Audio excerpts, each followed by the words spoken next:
सब? I hope कि ठीक होंगे, मैं भी बिल्कुल ठीक हूँ जी। तो आज जो हमारा टॉपिक है, हम जिस टॉपिक पे बात करेंगे वो है माँ और बेटी का रिश्ता जी। तो माँ और बेटी का रिश्ता जो है बहुत ही ज़्यादा अच्छा होता है। हमें अपनी बेटियों के साथ बिल्कुल फ्रेंडली माहौल में रहना चाहिए। बस मेरी हर चीज़ उनसे शेयर होती है, उनकी हर चीज़ मुझसे शेयर होती है। हम लोग कुछ नहीं छुपाते एक दूसरे से। इवन जो भी बात होती है हम लोग ज़रूर शेयर करते हैं आपस में, क्योंकि हम लोग बिल्कुल फ्रेंड्स माहौल में रहते हैं। ठीक है। उनके पापा भी मुझसे, हम लोग कभी बात कर रहे होते हैं तो उनके पापा बोलते हैं क्या बातें कर रहे हो आप लोग, तो हम उनसे भी शेयर नहीं करते। हम कहते हैं हमारी माँ बेटी की पर्सनल बात है। तो आप लोग भी कोशिश किया करें कि आप लोग भी अपनी बेटियों के साथ बहुत अच्छे से दोस्तों की तरह रहें, क्योंकि देखें बेटियां तो एक दिन चली जानी होती हैं। ठीक है ना। अल्हम्दुलिल्लाह मैं भी एक बेटी की माँ हूँ। एक बेटी है मेरी माशाल्लाह और 2 बेटे हैं। तो बस वो वक्त मुझ पे भी आना है और अल्लाह पाक नसीब अच्छे करे, सब की बेटियों के नसीब अच्छे करे अल्लाह पाक।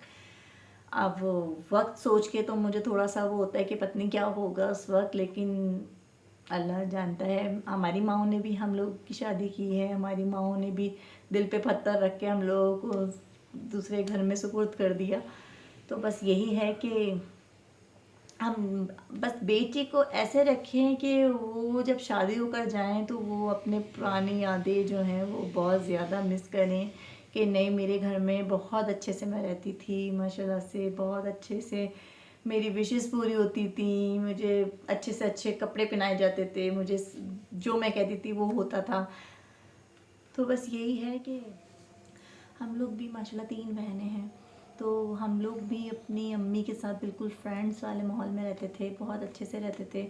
बट थोड़ी स्ट्रिक्ट थी हमारी मम्मा। हम लोग अपनी औलाद से बिल्कुल स्ट्रिक्ट नहीं हैं, बट जहाँ डांटने वाली बात होती है वहाँ डांटती हूँ जी। तो अब मैं जो हूँ अपनी बहनों को, जो इस वक्त गुड न्यूज़ में है, मीन्स वो प्रेग्नेंट हैं, उन लोगों को अपना एक मैसेज दूँगी। प्लीज़ उसको फॉलो करें आप लोग। बिल्कुल स्ट्रेस नहीं लेना है आप लोगों ने इन 9 मंथ्स में। बिल्कुल अपनी डाइट का ख्याल रखना है अच्छे से। आपके अंदर एक छोटा सा नन्हा सा मासूम है, आप उसकी फ़िक्र करें। आप दुनिया वालों को छोड़ दें, आप अपने ससुराल को छोड़ दें, आप अपने हस्बैंड की टेंशनों को छोड़ दें। आप उस नन्हे का ख्याल रखें बस, जो आपके पेट में पल रहा है। वो आने वाली है या आने वाला है। एक जान के अंदर दूसरी जान का होना कितना प्यारा एहसास होता है ना। जो अभी इस दुनिया में आया ही नहीं है वही सबसे ज़्यादा आपके पास होता है। इस नन्ही सी जान के लिए लाजमी है कि आपने वक्त पर खाना है, वक्त पर सोना है, वक्त पर अपने सारे काम करने हैं, क्योंकि आपका जो करना होगा वो उस बेबी पे जो है वो असर करेगा। तो काइंडली आप उसका ख्याल रखें, क्योंकि ये खुशी जो है, बहुत सी लेडीज़ हैं जो इस खुशी से महरूम है। मेरी सिस्टर भी हैं उसमें शामिल। अल्लाह पाक सब बहनों को, सब बेटियों को औलाद की खुशी से नवाजे जल्द अज जल्द। अल्लाह पाक सबको औलाद दे, क्योंकि आप अब अकेली नहीं हैं, एक और जान आपके साथ है, तो उसका ख्याल रखें। माँ बनने का सफ़र बहुत ही हसीन है, जो औरत को खुद अपना ख्याल रखने पर मजबूर कर देता है।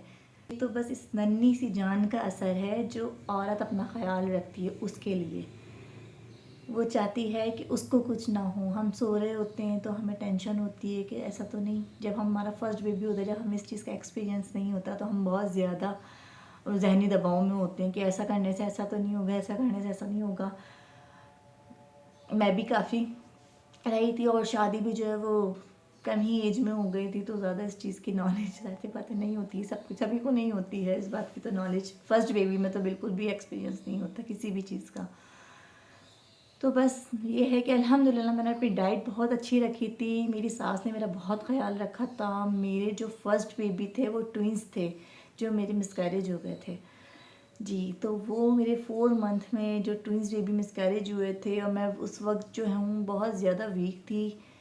तो बस वो मेरी बहुत डेंजर मेरे लिए वो दिन थे, मेरी तकलीफ़ थी। अल्लाह पाक ने मुझे उस तकलीफ़ से निकाला। मुझे नहीं लगता था कि मैं बच पाऊँगी, लेकिन बचाने वाली ज़ात जो है वो अल्लाह की है, और सबकी दुआएं मेरे साथ थी। तो अल्हम्दुलिल्लाह आज मैं 3 बच्चों की माँ हूँ, और अल्हम्दुलिल्लाह बिल्कुल अच्छी, बिल्कुल सही। पता है एक औरत के लिए सबसे अच्छा लम्हा कौन सा होता है? जब वो फर्स्ट टाइम अपनी बेबी को अपनी गोद में लेती है, वो अपनी सारी तकलीफ़ें भूल जाती है, वो अपना सारा दर्द भूल जाती है उस बेबी को देखकर। सो प्लीज़ काइंडली वो बहनें मेरी जो इस वक्त इस मरहले से गुज़र रही हैं, तो वो अपना बहुत बहुत बहुत ख़याल रखें।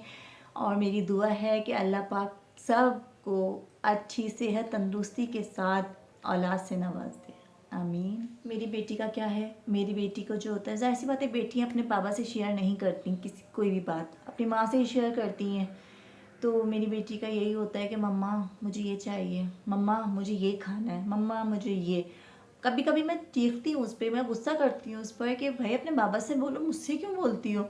तो वो कहती हैं कि नहीं आप ही बोलें। होता है, हर बेटी का यही होता है कि वो अपनी माँ से ही बोलती हैं, अपनी माँ से ही शेयर करती हैं, रोएंगी भी तो भी। और मेरी बेटी तो ऐसी है कि मैं अगर उसको इतना सा डांट देती हूँ ना, वो इतनी देर तक रोती ही रहती हूँ। बिल्कुल उनको डांटने का हुक्म नहीं है मुझे, बट मैं फिर भी डांटती हूँ, क्योंकि डांटने वाली जहाँ बात होगी वहाँ तो मैं डांटेंगी ही ना, जाहिर सी बात है। अब इतनी बड़ी हो गई हैं, बचपन में मैंने बहुत मारा उनको। अब इतनी बड़ी हो गई हैं तो अब तो जाहिर सी बात है, हाँ बेटों को मारती हूँ, बेटी को बिल्कुल नहीं मारती। अब कौन सा बड़ी हो गई है ना, अब अच्छा भी नहीं लगता। तो मैं कोशिश तो यही होती है मेरी कि तुम, लेकिन वो माशाल्लाह से उसकी हाइट हो गई है, उसकी इतनी एज नहीं है, वो माशाल्लाह से उसकी हाइट हो गई है। तो आप लोग भी अपनी बेटियों के साथ बहुत अच्छे से रहा करें, बहुत अच्छे से, क्योंकि ये बेटियां तो चली जानी हैं जी। तो ये था मेरा आज का व्लॉग। आई होप आप लोग को पसंद आया होगा। इंशाल्लाह फिर मिलेंगे नेक्स्ट वीडियो के साथ, नेक्स्ट टॉपिक के साथ। अपना बहुत सा ख्याल रखिएगा, मुझे दुआओं में याद रखिएगा। अल्लाह हाफ़िज़।